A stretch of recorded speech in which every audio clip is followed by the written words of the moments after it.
Could a spark of your love light a fire in me? Just a spark, warm my cold heart. It's a living that breathes. Hello, this is Pastor Chris Thompson. It is great to be with you on another Friday afternoon. Each and every week, we talk on Friday about what our topic will be on Sunday morning. If you ever decide you like to come and hear those sermons and have some fellowship time with us live, we meet at 11:30 a.m. every Sunday morning right here at Christ Central, 19 West Shannon, Spokane, Washington. But I know not everybody can do that. So because of that, on Fridays, we do a little devotional. And we go over a little bit about what's going to happen on that Sunday. Now, this coming Sunday, we're going to be in Mark chapter 7. And Mark 7 is fairly interesting, actually. Christ is meeting with the Pharisees, and they've just come back from the market. And because they've just come back from the market, the disciples, they begin to eat. And this is a problem because the disciples have been out in a public place like a market. They've come back and they have begun to eat without washing their hands. Now, in the Old Testament times, or at least the times between the New and the Old Testament, that intertestamental period, we think of when Christ was walking the earth, would be the very beginning of the New Testament, of course. And then during that time, the Pharisees and those who consider themselves devout Jews, they had things they called fences.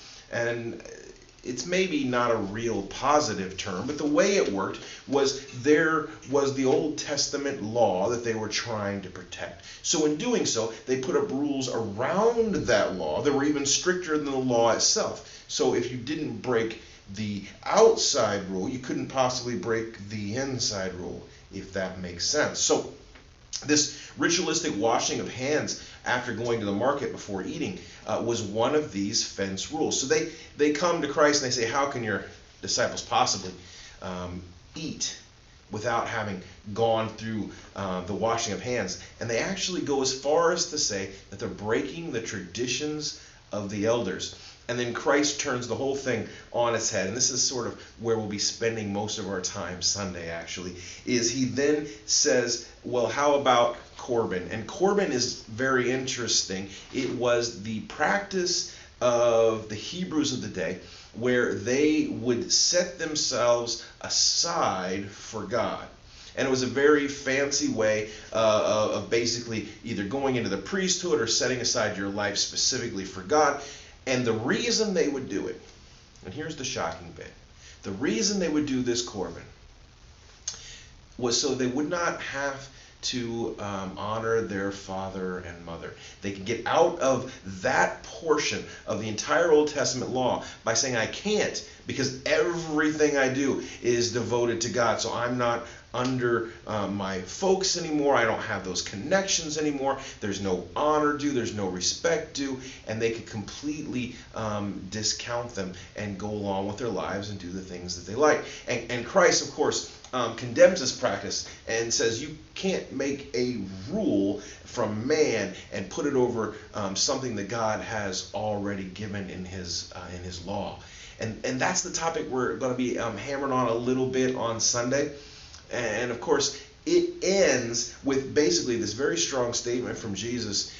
And after that, you actually have to go into another topic, another bit of discussion, and get some clarity about how the rules of man and the rules of God can go together and how they can conflict as they do this week.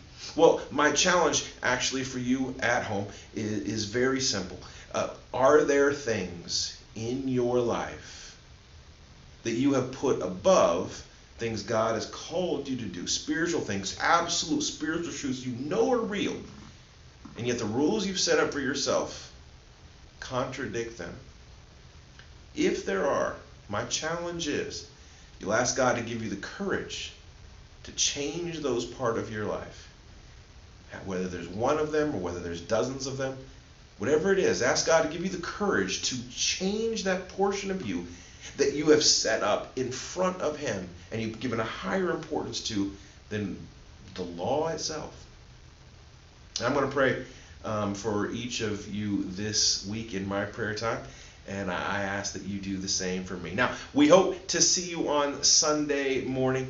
If you cannot physically be here with us, I pray you find a place where you can get together with other believers and worship.